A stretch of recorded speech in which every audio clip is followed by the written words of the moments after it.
Malam hari ini kita akan membahas ciri-ciri, tanda-tanda jikalau ruhaniyah kita itu sudah masuk di dalam golongan-golongan yang tidak hanya di muraqabah akan tetapi juga sudah sampai pada musyahadah. Artinya golongan ciri-ciri golongan hati yang sudah menjadi kekasih Allah. Hal ini Allah tuangkan di dalam surat Yunus ayat 62 dan 63. Surat Yunus ayat 62 dan 63.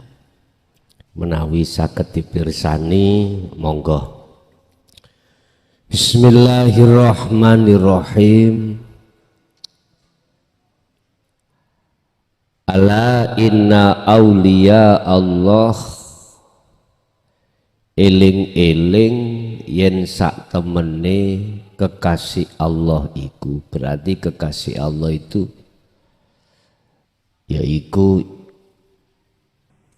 beliau-beliau itu proses awalnya adalah yastami'unal qaula. Beliau-beliau itu sudah hatinya bisa menerima ajaran Rasulullah yang khusus terkait pembimbingan ruhaniyah yang di dalam Al-Quran ajaran dinul haq, ai dinut tauhid. Hati yang sudah bisa menerima wejangan-wejangan yang ada kaitannya dengan ilmu tauhid. Ilmu yang mendidik bagaimana caranya ruhaniyah itu bisa mengesahkan Allah, atau ruhaniyah itu hanya beriman pada Allah sekalipun setiap saat dan waktu dibenturkan kita dengan urusan-urusan dunia. Tetap hatinya itu yattabi'una ahsanahu, mengikuti apa petunjuk di dalamnya. Petunjuknya hanya ada satu, mengukuhkan ruhaniyah bahwasanya yang beraf'al itu hanyalah Allah dari segi apapun. Apakah dari segi yang ditampilkan terhadap makhluk yang bisa bergerak ataupun tidak bergerak. Yang tidak bergerak contohnya air. Iki misale tatkala jenengan meminum air, terasa di dalam diri Anda segar, terasa di dalam diri jenengan hilang sifat ngelai, sifat dahaganya hilang. Tetapi hati sampean tidak beriman, datangnya rasa segar, hilangnya rasa ngelak, dahaga itu disebabkan karena air, tetapi hati jenengan hanya beriman karena Allah, dengan dasar bahwasanya makhluk itu la haula wala quwata illa billah. Allahu khalaqakum wa ma ta'malun. Makhluk itu sifatnya tidak punya daya upaya apapun untuk mendatangkan rasa segar atau mendatangkan manfaat atau mudarat, akan tetapi bila mana munculnya manfaat atau mudarat, wa ma ta'malun, semata-mata itu datangnya dari Allah. Jadi hati tetap ada di situ. Lah, ketika sudah hati zikir di wilayah tersebut, maka Allah katakan dalam surat Yunus tadi, ala inna auliya Allah. Ingatlah bahwasanya para kekasih Allah itu pertama cirinya la khaufun. La khaufun. Tidak ada di dalam hati para kekasih Allah itu ketakutan. Ketakutan dalam hal apapun. Apa yang didatangkan Allah baik lewat kondisi apapun, beliau tidak ada rasa takut. Apakah besok itu masa depanku, masa depan anak putuku, itu gimana? Nggak ada pertanyaan. Dia tidak punya rasa takut manakala masa depannya anak atau masa depan kita itu yang menakutkan, nggak ada. Itu ciri. Karena apa? Karena beliau hatinya itu sudah menetapkan bahwasanya Allahu khalaqakum, sifati makhluk iku seperti patung. Iku sifat sesungguhnya. Patung. Apa yang sekarang dia hadapi ataupun yang akan datang dia hadapi, beliau sudah tidak rasa takut disebabkan karena hatinya sudah beriman bahwasanya semuanya karena Allah, dan kita makhluk itu bisanya itu mengikuti apa kehendak dan keputusan Allah, sehingga berdoa gak bisa. Dia berdoa gak bisa. Artinya apabila terjadi dia berdoa, itu bukan semata dia yang berdoa. Misalkan jenengan punya azam, kehendak. Yang kehendak itu apa ada kaitannya dengan pekerjaan, kaitannya dengan anak, kaitannya dengan keluarga. Yang kehendak itu pada umumnya biar hasil. Itu ketika saat muncul kehendak itu, dalam hati sampean itu sudah tidak mengakui kalau itu kehendak kita. Nggak punya. Inilah Bapak Ibu yang kumaksud tajalli. Menetapkan bahwasanya keakuan Allah yang mendominasi atas segala apapun.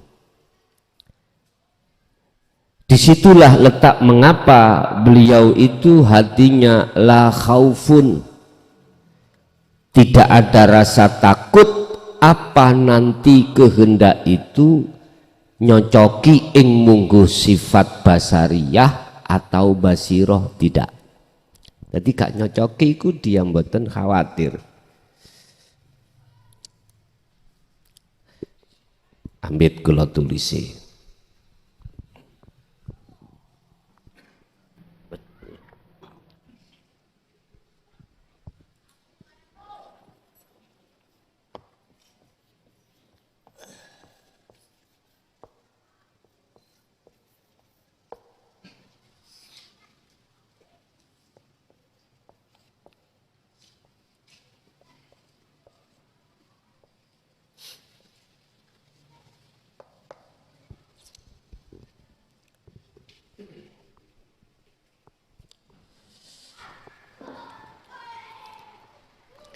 Ketika azam itu datang, kehendak itu datang, mungkin ing mungguh manusia pada umumnya ingin yang namanya kehendak atau azam itu tadi tidak hasil. Semua manusia miturut sifat basariyahnya itu pengen semua apa yang direncanakan itu hasil. Itu pasti siapapun kita. Cuman di dalamnya itu kehendak itu manusia ada dua kelompok. Ada kelompok di mana manusia itu masih menetapkan sifat basariyahnya kehendak dalam dirinya. Lah, ini yang bahaya.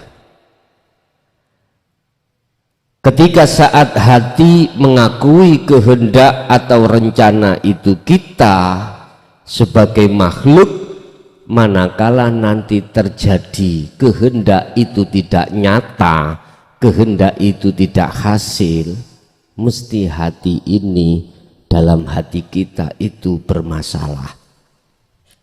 Itu pasti. Mengganjal dalam hati kita karena kehendak itu tidak hasil. Ini dikarenakan kalau hati kita itu duduk di takholli.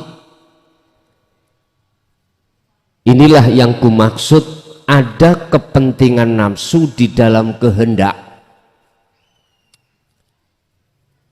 Tatkala ini nanti tidak hasil, yang terjadi hati sampean itu pasti ngerunjal. Nyalahno ini, nyalahno itu, sebab ini, sebab itu. Wah, hati sampean gak jadi nyaman. Tetapi yang kita bahas pada malam hari ini surat Yunus ayat 62 sebaliknya.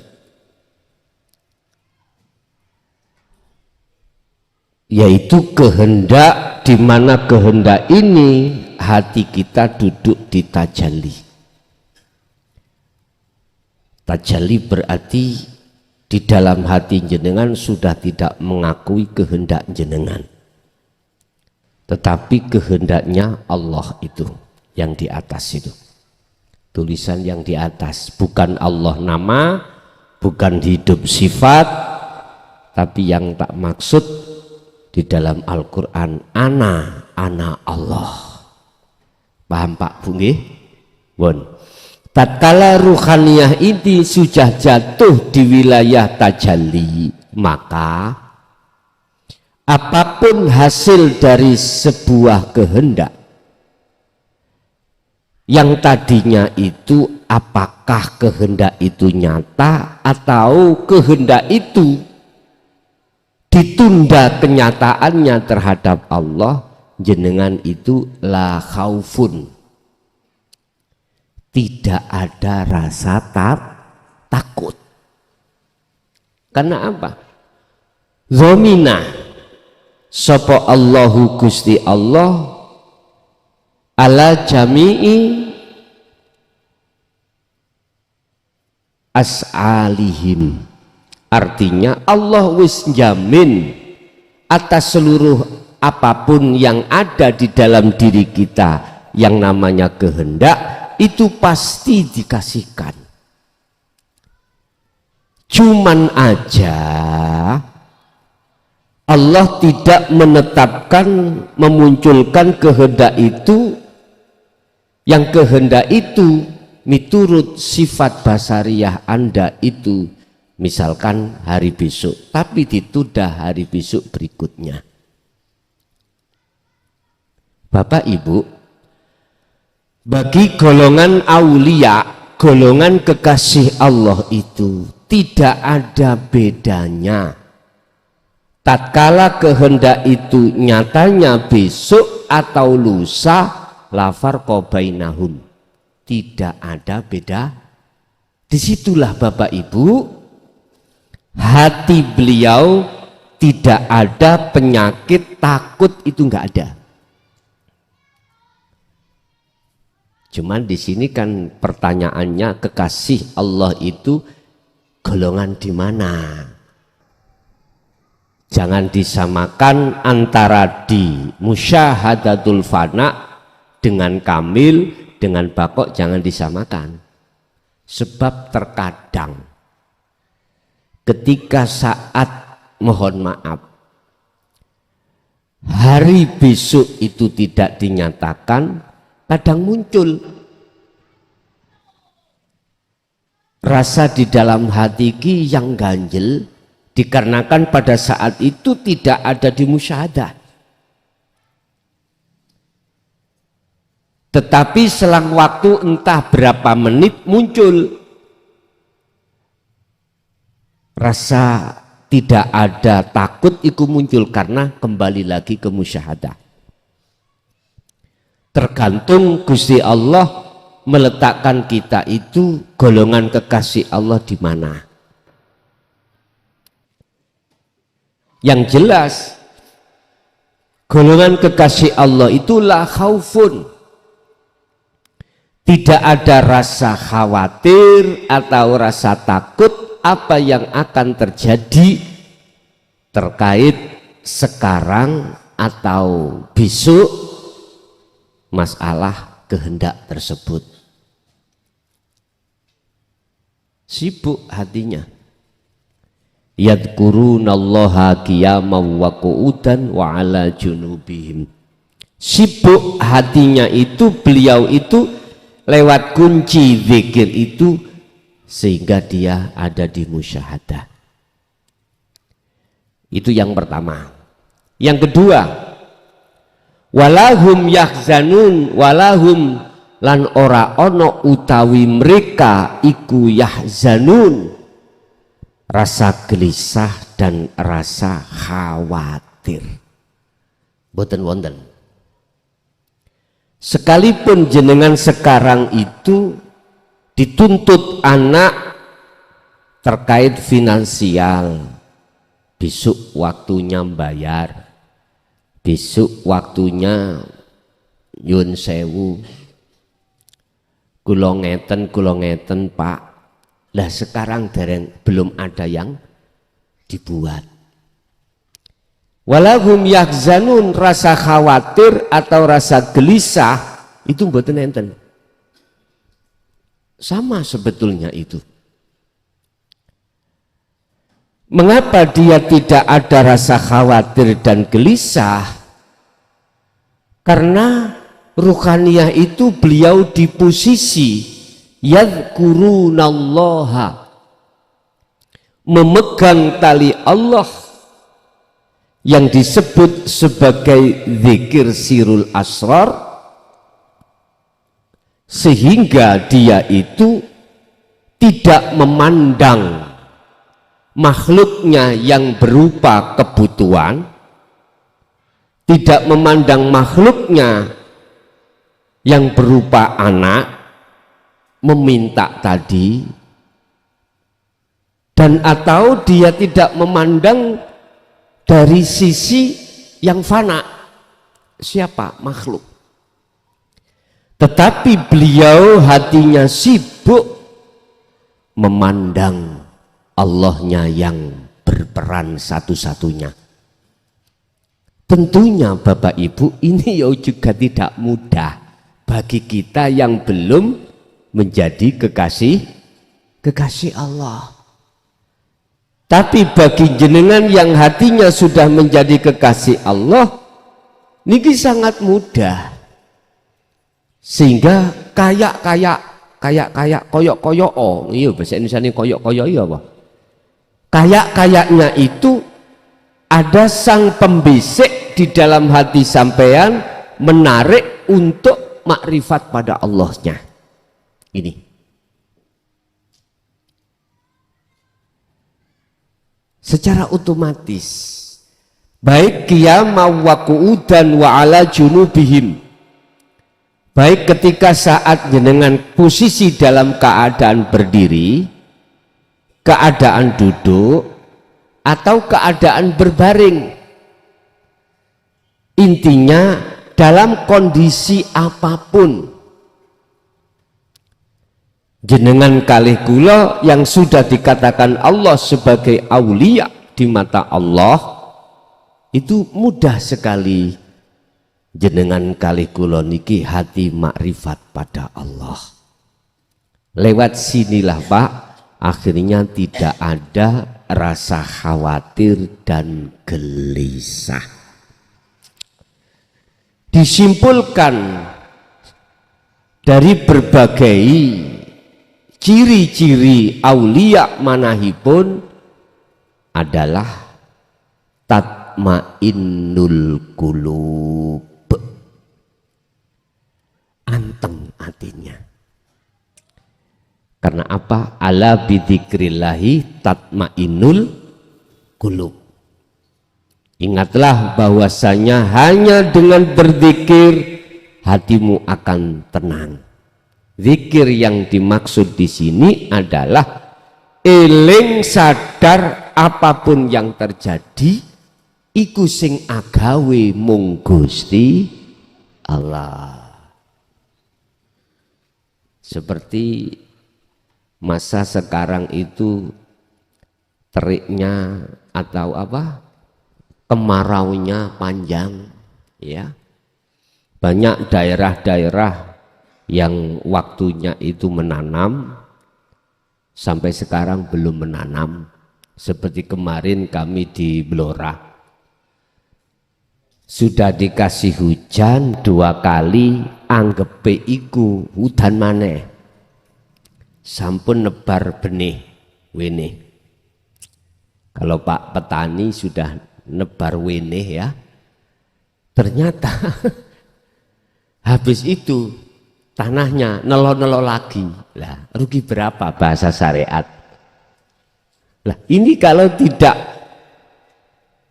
dibarengi dengan hati berzikir, ingat sadar bahwasanya semua karena Allah, mesti kita itu rasa khawatir, rasa gelisah dan lain sebagainya akan menyerang di dalam hati kita.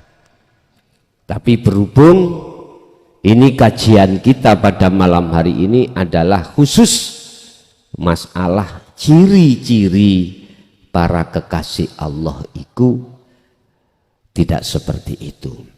Kalau secara umum kita bicara aulia kekasih Allah kok si jerone lah, ngoten nggih, secara umum. Padahal mudah sekali untuk meraih titel atau apa ya, makom yang seperti sangatlah mudah. Kan cuman satu, ilmu, amal, istiqomah. Ilmu tauhidnya sudah, amal perilaku berdasarkan tauhid, istiqomah dengan terus menerus. Ini mudah sekali. Itu kalau sudah bagi yang sudah menerima ilmunya. Pertama yang paling sulit itu membuka ilmunya ini loh Pak. Bisa diterima atau tidak ini sangat susah sekali. Tidak mudah. Saya 23 tahun berdakwah tentang dinul haq ini.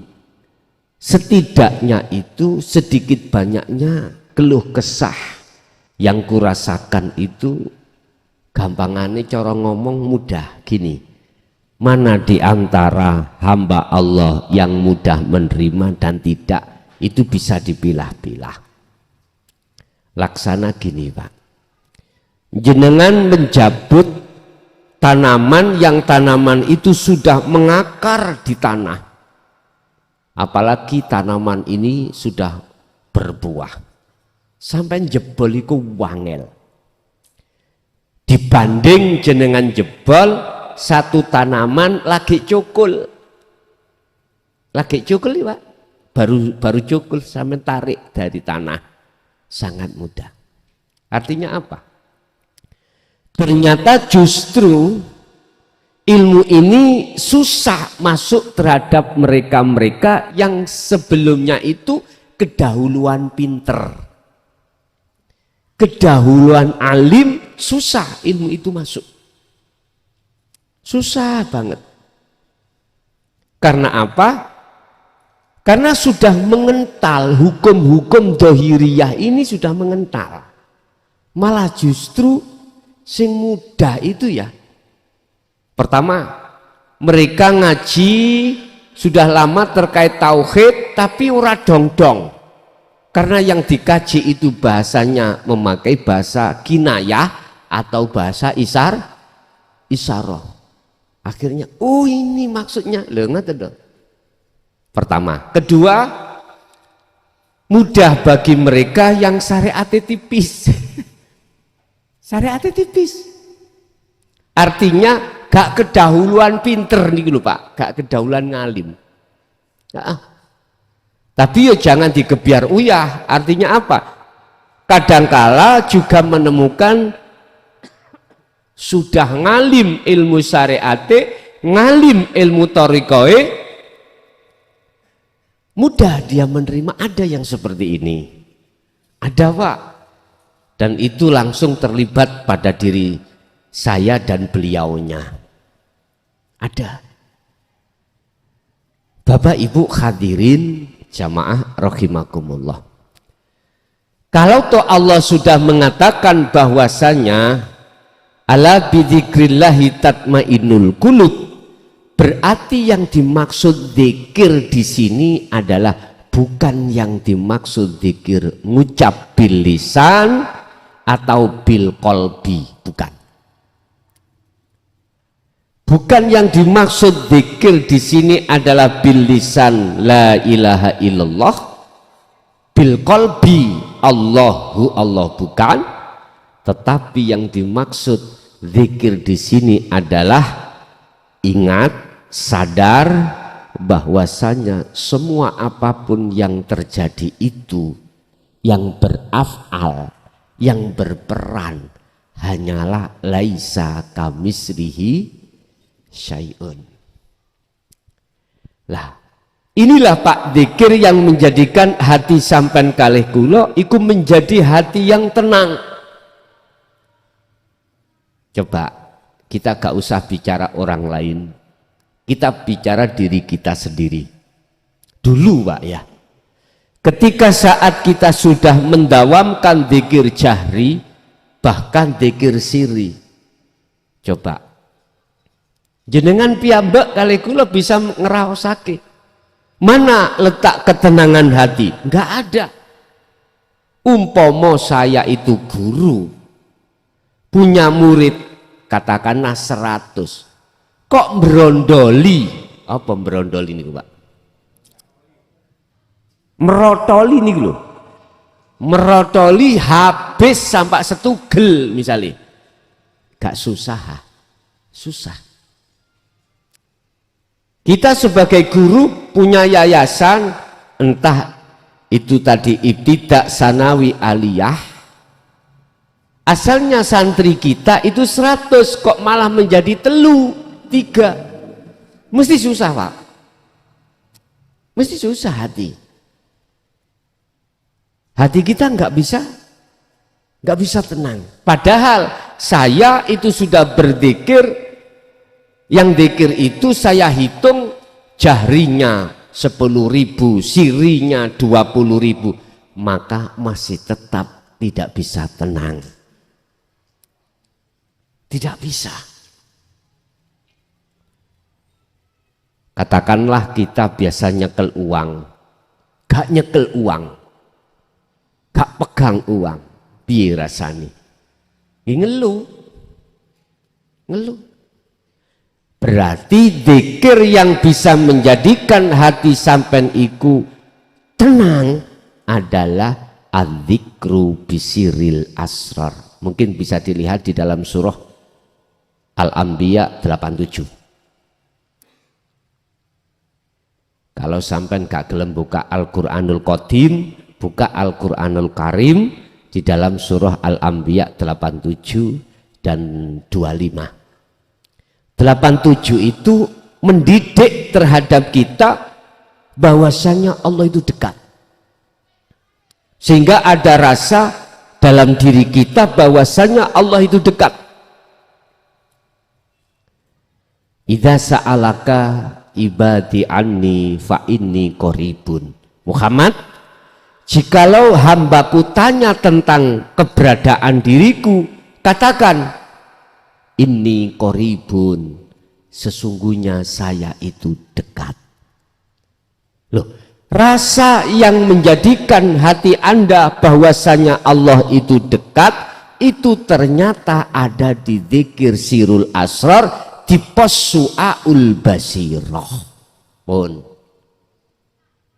disinilah para ulama tasawuf menyarankan kita untuk menafikan sesuatu yang menjadikan jarak antara kita dengan Allah, sekalipun Allah itu dekat. Dekat berarti tidak bukan berarti tidak ada jarak. Kalau masih dekat itu mesti ada jarak. Makanya disebut muraqabah. Anta budallaha ka'annaka taroh. Ketika saat beraktivitas, hati kita itu sudah yakin bahwasanya yang menggerakkan kita adalah Allah. Iki muraqabah. Ada yang menggerakkan, ada yang digerak. Dalam diri kita masih merasa ada sebagai yang digerakkan. Iki muraqabah. Nah, inilah Pak, sebagai calon kekasih Allah itu di sini. Dikarenakan apa? Di dalam diri kita itu muncul bahwasanya la ilaha illa anta itu dekat, Allah itu dekat. Itu tadi, karena yastami'unal qaula wa yattabi'una aksan. Kita telah mendengarkan ajaran dinut tauhid, sudah paham, terus kita melaksanakan amaliyah-amaliyah itu sesuai dengan petunjuk di dalam kefahaman ilmu tauhid itu. Akhirnya jenengan itu ada rasa yakin kalau Allah itu yang menggerakkan. Ingat, di dalam ruh itu ada rasa, di dalam rasa ada cahaya, di dalam cahaya ada hidup. Itulah yang kumaksud Allah subhanahu wa ta'ala. Manakala ruh ini rasanya tidak digugah, tidak dibangunkan, nggak akan pernah ketemu cahaya. Lah yang bisa menggugah, membangunkan rasa yang benar, iman yang benar adalah dinul haq. Di sini, huwallazi arsala rasulahu bil huda wa dinil haq. Dialah Allah yang maha suci, yang mengutus utusannya untuk membawa hidayah wa dinil haq, dan ajaran dinut tauhid. Jadi antara hidayah dengan ilmu ini bersamaan. Ketika disampaikan ilmu nggak ada hidayah dari Allah, ya udah seperti kita itu meletakkan air di atas daun talas, gitu. Tapi bersamaan dengan hidayah Allah, maka laksana kita menaruh air di tanah yang kering, di tanah yang tandus, maka jadilah subur itu tanah. Seperti itu. Setelah itu proses itu dilakukan, maka rasa akan muncul, iman yang benar yang akan muncul. Kata Rasulullah, iman yang benar adalah iman yang sudah jatuh di ihsan. Disampaikan anta budallaha ka'annaka taroh.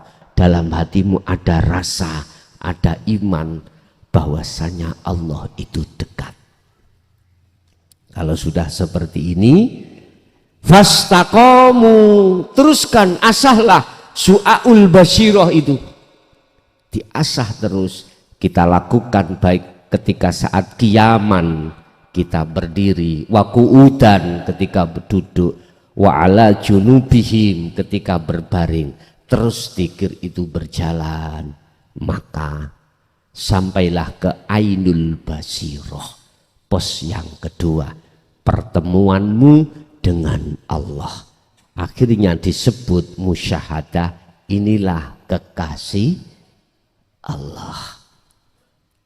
Kekasih di mana sudah tidak beriman lagi terhadap siapapun. Karena apa?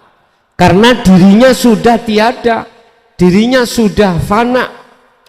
Jadi yang digerakkan tadi sudah tidak ada, yang menggerakkan tadi sudah tidak ada.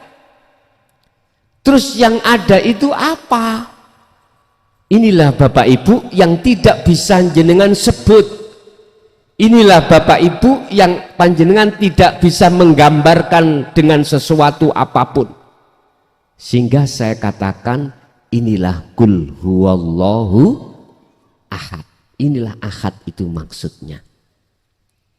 Artinya umpama disederhanakan itu dengan bahasa yang kita terima, yang di level ilmu itu gini Pak.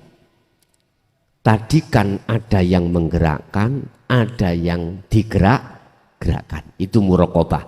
Kalau di musyahadah itu adalah dijawab di dalam surat Toha ayat 14 itu. Sesungguhnya aku iki Allah. Ora ono tidak ada Tuhan kecuali saya. Artinya ketika jenengan hening hati itu, hening ya, maka di situ akan muncul satu kalimah ya aku iki Allah. Loh ngeten, tapi iki gak kena ditokno lho ya. Tidak boleh dikeluarkan.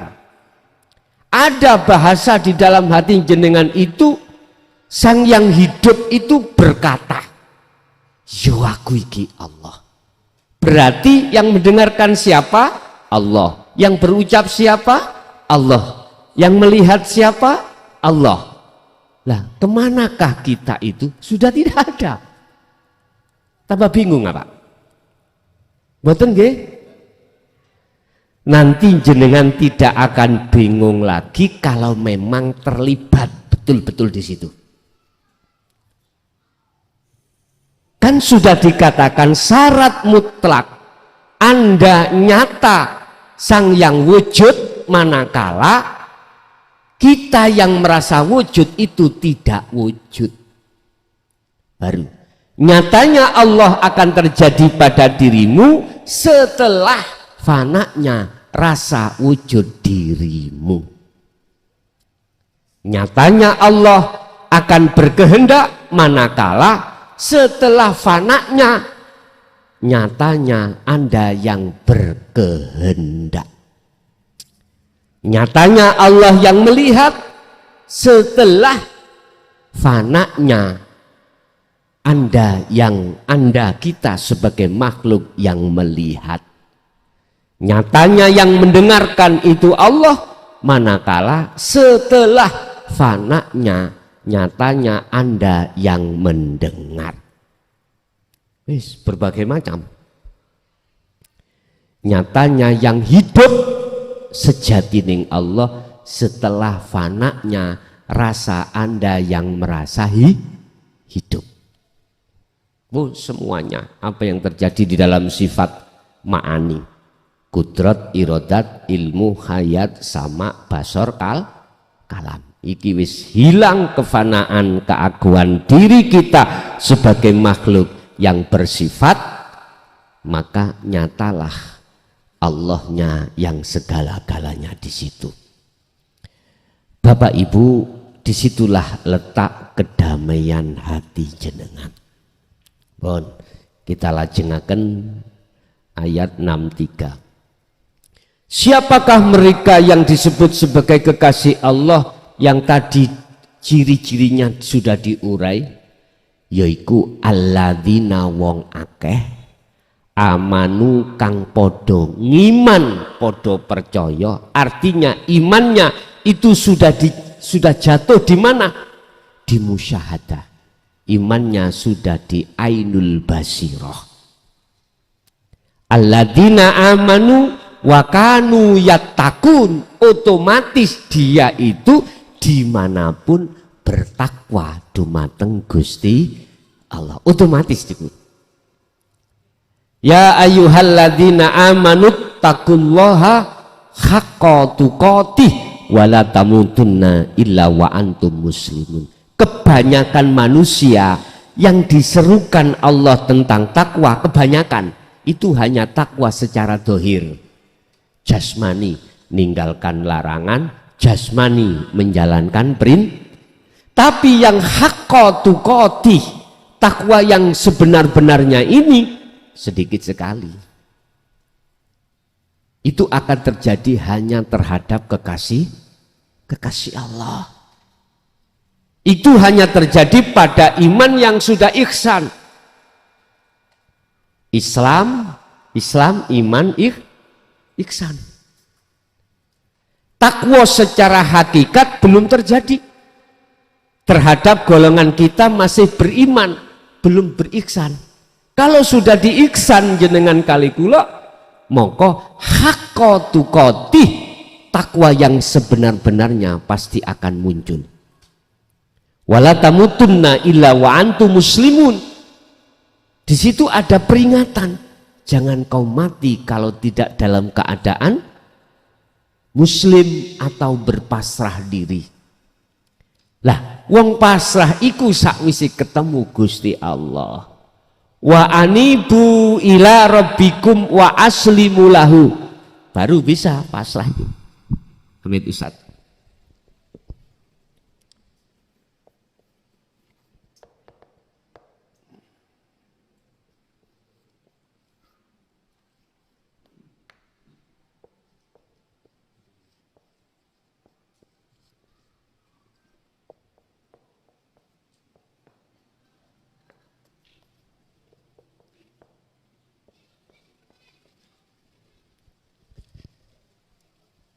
Niki Qur'ane dawuh wong isok pasrah, islame iku betul-betul benar, iku wa anibu, ketemu Allah dulu.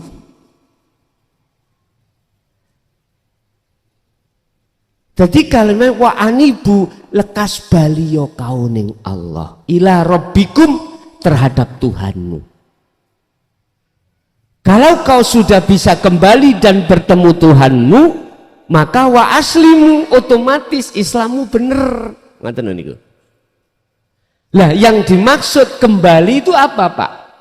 Tadi kan kita beriman seger iku tekone datangnya dari air. Lah dimaksud kembali dan bertemu Allah, iman jenengan itu sudah tidak pada air makhluk tetapi pada alladzi, yang dimaksud Allah zat yang meliputi wa annahu apa? Wa annahu ala kulli syai'in muhit. Innahu ala kulli syai'in muhit. Sesungguhnya Allah itu meliputi atas segala hal apapun termasuk air ini. Lah, bisanya hati untuk jebus, apa jebus itu ya, tembus ketemu Allahnya lewat mana kalau tidak lewat dzikir sirul? Nggak bisa, Pak, kalau nggak lewat situ.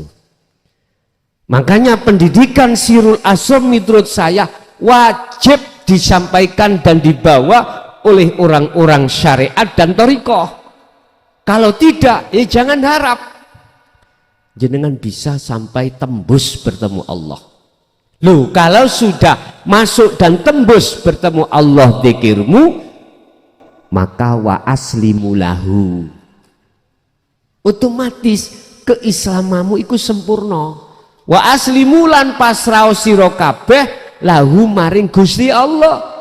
Akhirnya jenengan bisa pasrah karena Anda sudah mengakui diri Anda patung, maka kau harus pasrah nanggone sing duwe gerak mau, yang punya gerak yaitu Allah Subhanahu wa ta'ala. Kata Allah, lakukan ini min qabli ayyatiyakumul adzab, sebelum datangnya kematianmu. Lakukan seperti ini sebelum datangnya kematianmu. Sebab jikalau tidak lekas kau lakukan, tsumma tunsarun, matimu dalam keadaan su'ul khotimah, alias kau tidak akan mendapatkan pertolongan dari Allah. Sebab ketika wong naza iku rebutan, Pak, rebutan, nafsu iku rebutan. Kadang wong naza iku didatangi ayahnya, didatangi orang tuanya atau temannya ataupun apapun. Sing maksudi dikongkon elok dei. Dan itu pasti terjadi pada siapapun, kecuali khusus hanya terjadi para kekasih Allah. Itu tidak akan terjadi terhadap mereka yang sebelum datangnya kematian itu dia sudah melaksanakan wa anibu niku ila rabbikum. Walaupun dia di posisi muraqabah loh Pak. Walaupun dia masih di posisi muraqabah, belum muraqabah berarti calon kekasih iku jenenge jenengan ngerepotno Gusti, budal ngaji gak gelem budal dhewe tapi njaluk disuh lagi ngerepotno Gusti Allah. Kuwi jan wis tak gemei kesempatan beberapa tahun gak kok laksanakno. Pun Bapak Ibu, wakanu yattaqun, secara otomatis takwa terhadap diri beliau-beliau itu terjaga. Sampai Rasulullah dawuh dalam satu hadis Sahih Bukhari, ittaqullaha haitsuma kunta. Wis kuwi takwa gecok ana ndi awakmu manggon. Bertakwalah kau sekalian dimanapun kau berada. Takwa ini kan dari 3 hal. Ilmu, sing tak maksud ilmu adalah haqqatu qotih. Takwa yang sebenar-benarnya adalah ilmu tauhid yang untuk mengesahkan dirimu pada Allah. Amal berarti praktek, prakteknya sampean di segala hal aktivitas lewat zikir sirul asal, istiqomah terus menerus. Nggih niki takwa. Nikilah yang dimaksud ayat haqqatu qatihi, dengan takwa yang sebenar-benarnya takwa. Gak hanya secara syariat saja, tetapi juga secara hakikat. Tidak hanya secara jasmani kita meninggalkan larangan di dalam hukum syariah, menjalankan perintah di dalam hukum syariah saja tidak, tetapi takwa di dalam hati jenengan aplikasikan di dalam syariat. Apa? Anibudullaha wajtanibut tauhid. Misalkan jenengan waktu jasmani iki menjalankan perintah, ruhaniyahmu itu ini wajah tuwaj iya, hati panjenengan iku madhep menyang urip. Artinya hati sampean lewat su'aul basyirah, rasa yang muncul di dalam hati jenengan bahwasanya kabeh perilaku itu afalnya Gusti Allah terjadi. Seiring dengan perjalanan waktu, heningnya hati sampean datang Allah, maka lenyaplah keakuan dirimu, akhirnya muncullah keakuannya Allah. Posisi nek koyok ngene gendeng jenengan. Nggih. Maksudnya gendeng apa? Cinta sampean iku lho hanya pada Allah. Gak akan cinta terhadap selainnya, sehingga jangan heran kalau jenengan iki ngetrapno sing koyok ngene.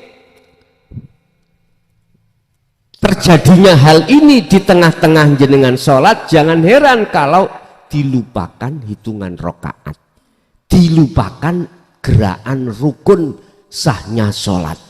Lali sampean gak usah ragu, gak usah iki sholatku diterima apa gak, mari ngadeg kok langsung sujud. Ya nek sujud sahwi ngoten, nyuwun sewu.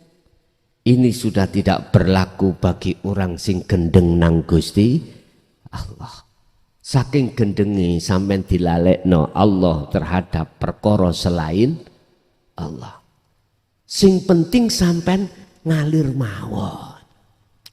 Babalah orang lain, biarlah orang lain berkomentar apapun, abaikan.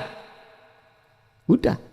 Sing penting ini wajah tuwaj iya. Terhadap siapa? Wajia, hidup.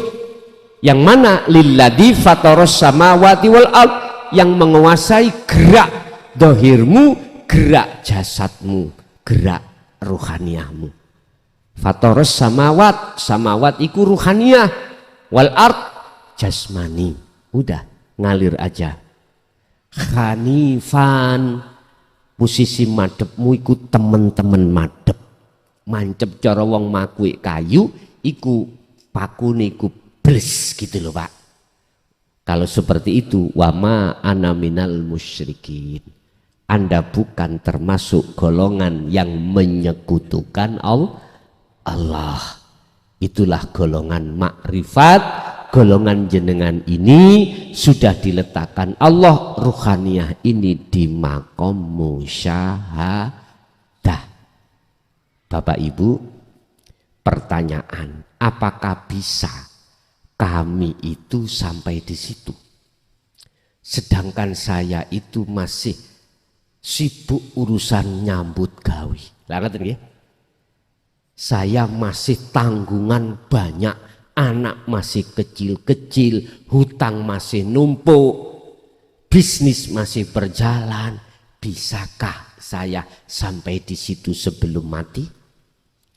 Dan ataukah bisakah saya sampai di situ wong saya itu nggak ada garis keturunan wali, kiai, wong sing apik munggo menungso. Nyun sewu, sampean kenal begenggek? Tahu begenggek? Mriki bahasane begenggek napa? Itu pun bisa kok. Allah tidak pernah kalau menyampaikan tentang musyahadah makrifat pada Allah di dalam Quran itu mengkaitkan nasab, enggak.